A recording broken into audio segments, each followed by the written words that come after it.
পররাষ্ট্র মন্ত্রণালয়ে নতুন মন্ত্রী খলিলুর রহমানের সঙ্গে সাক্ষাতে আসবেন নানা দেশের কূটনীতিকরা। সেখানে আছেন সহকর্মী নাইম আবির। আমরা সরাসরি যুক্ত হব তার কাছে। নাইম, আজ তো পররাষ্ট্র মন্ত্রণালয়ের নতুন যে মন্ত্রী আছেন তার সাথে দেখা করতেই নানা দেশের কূটনীতিকরা আসবেন। আজ কি কি কর্মসূচি রয়েছে সেখানে এবং সবশেষ কি তথ্য আছে আপনার কাছে জানাবেন? ধন্যবাদ আয়শা। এই মুহূর্তে পররাষ্ট্র মন্ত্রণালয় রয়েছি এবং নিশ্চয়ই জানেন যে একটি দেশের পররাষ্ট্র মন্ত্রণালয় যখন নতুন করে গঠিত হয় এবং সেই দেশে যারা বিদেশি কূটনীতিক থাকে তারা মূলত দেখা করতে আসেন। আজ যেহেতু প্রথম দিনের অফিস সদ্য যে নির্বাচিত নতুন মন্ত্রিসভা, সেই মন্ত্রিসভায় দুজন মন্ত্রী অর্থাৎ একজন মন্ত্রী ডক্টর খলিলুর রহমান পররাষ্ট্রমন্ত্রী এবং শামা ওবায়েদ পররাষ্ট্র প্রতিমন্ত্রী, তাদের দুজনেরই আজকে অফিস করবার কথা রয়েছে। আমাদের কাছে যতখানি খবর রয়েছে সেটি হলো যে দুপুর 12টা নাগাদ সাভারের জাতীয় স্মৃতিসৌধে ফুলেল শুভেচ্ছা বা শ্রদ্ধা নিবেদন করবার পরে তারা কিন্তু এই মন্ত্রণালয়ে আসবেন এবং এর পরবর্তী সময়ে আবার বিকেল 3টায় যেহেতু ক্যাবিনেটের মিটিং রয়েছে, প্রথম সভা রয়েছে, এরপরে সেখানে চলে যাবেন। সুতরাং যে 1 ঘন্টা বা 2 ঘন্টা খানেক তারা আসলে প্রথম দিনের অফিসে পররাষ্ট্র মন্ত্রণালয়ে এসে সময় কাটাবেন এবং ইতিমধ্যে পররাষ্ট্র মন্ত্রণালয়ের তরফ থেকে তাদেরকে শুভেচ্ছা জানানোর জন্য যে প্রস্তুতি সেটি কিন্তু শেষ করা হয়েছে। এবারে আসি কূটনীতিকদের বিষয়ে। যেহেতু আজ একেবারেই খুবই অল্প সময়ের জন্য তারা অফিসে থাকবেন। আজ এখনো পর্যন্ত কোনো কূটনীতিকের খবর আমাদের কাছে এখনো পর্যন্ত আসেনি যে কারা আসলে দেখা করতে আসবেন। তবে আমরা যতখানি জানতে পেরেছি সেইটি আগামীকাল থেকে শুরু হবে এবং রোববার থেকে মূলত যারা কূটনীতিক রয়েছেন বাংলাদেশের ঢাকাস্থ বিভিন্ন দেশের যারা বিশেষ করে রাষ্ট্রদূত বা হাই কমিশনার রয়েছেন তারা মূলত দেখা করতে আসবেন।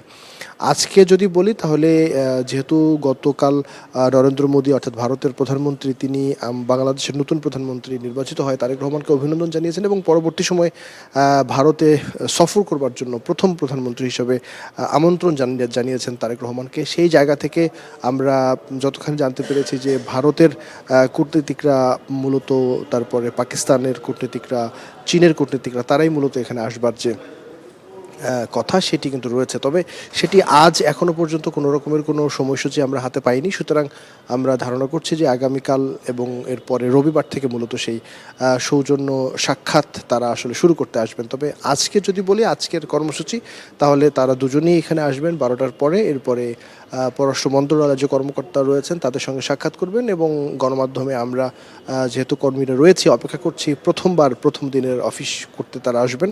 আমরাও তাদের প্রতিক্রিয়া নেওয়ার চেষ্টা করব এবং পরবর্তীতে আসলে তারা কি বলেন সেটি নিশ্চয়ই আপনার মাধ্যমে আমাদের দর্শকদের আমরা জানানোর চেষ্টা করব। ডক্টর খলিলুর রহমান প্রথমবারের মতো পররাষ্ট্র মন্ত্রী নির্বাচিত হয়েছেন। আপনি নিশ্চয়ই জানেন যে এর আগে তিনি জাতীয় নিরাপত্তা উপদেষ্টা হিসেবে দায়িত্ব পালন করেছেন অন্তর্বর্তী সরকারের এবং একই সাথে রোহিঙ্গা বিষয়ক হাই রিপ্রেজেন্টেটিভ তিনি ছিলেন এবং একই সাথে তিনি এবার টেকনোক্রেট কোটায় পররাষ্ট্রমন্ত্রী নির্বাচিত হয়েছেন, তাকে নির্বাচিত করা হয়েছে। শামা ওবায়দের কথা যদি বলি, বিএনপির দীর্ঘদিন আন্তর্জাতিক বিষয় নিয়ে তিনি কাজ করেছেন বিএনপির পক্ষে এবং একই সাথে তিনি নির্বাচিত সংসদ সদস্য এবং প্রথমবারের মতো তিনি পররাষ্ট্র প্রতিমন্ত্রীর দায়িত্ব পেয়েছেন। সুতরাং একেবারে নতুন একটি মন্ত্রিসভা, পররাষ্ট্রমন্ত্রী এবং পররাষ্ট্র প্রতিমন্ত্রী, তারা দুজনই কেমন শুরু করেন সেটি কিন্তু দেখার জন্য কূটনৈতিক পাড়ায় বেশ ভালো রকমের একটা আলোচনা চলছে এবং সেই জায়গা থেকে ডক্টর খলিলুর রহমানকে নিয়েও আলোচনা আছে। যেহেতু তিনি মার্কিন যুক্তরাষ্ট্রের সাথে যে বাণিজ্য চুক্তি হয়েছে বাংলাদেশের, সেই বাণিজ্য চুক্তির নেগোসিয়েশনে তিনি দায়িত্ব পালন করেছেন। জাপানের সঙ্গে তিনি প্রথমবারের মতো অর্থনৈতিক যে বৈঠক চুক্তি, অংশীদারিত্ব চুক্তি হয়েছে বাংলাদেশে, সেখানেও তিনি নেগোসিয়েশনের দায়িত্ব পালন করেছেন। সুতরাং এই বিষয়গুলোকে সামনে এনে ডক্টর খলিলুর রহমানের কাছেও একটা প্রত্যাশা রয়েছে পররাষ্ট্রমন্ত্রী হিসেবে। যদিও তার নামটি এই মন্ত্রিসভার জন্য একটা চমক হিসেবে এসেছে, পররাষ্ট্রমন্ত্রী হিসেবে খলিলুর রহমানের নামটি। সব কিছু মিলে একটা চমকপ্রদ মন্ত্রণালয় কিন্তু পররাষ্ট্র মন্ত্রণালয় হতে যাচ্ছে এবং সেই মন্ত্রী হিসেবে দায়িত্ব গ্রহণ করেছেন, নির্বাচিত হয়েছেন, শপথ নিয়েছেন ডক্টর খলিলুর রহমান এবং শামা ওবায়েদ প্রথমবারের মতো। তো সুতরাং তারা দুজনেই আজ এখানে আসবেন 12টার কিছুক্ষণ পরে এবং তার পরবর্তীতে সময়ে আমরাও তাদের সাথে কথা বলবার চেষ্টা করব। গণমাধ্যম কর্মীরা অপেক্ষা করছি এখানে।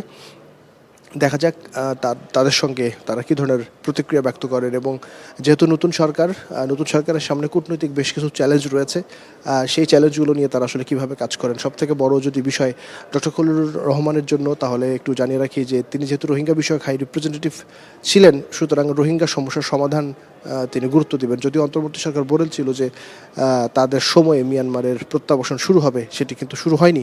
সেই জায়গা থেকে নতুন করে যখন এই নতুন সরকার দায়িত্ব হাতে নিয়েছে, ক্ষমতা এসেছে, তাদের একটা বড় চ্যালেঞ্জ কিন্তু রোহিঙ্গা প্রত্যাবাসন, এটি হিসেবে দেখা হচ্ছে।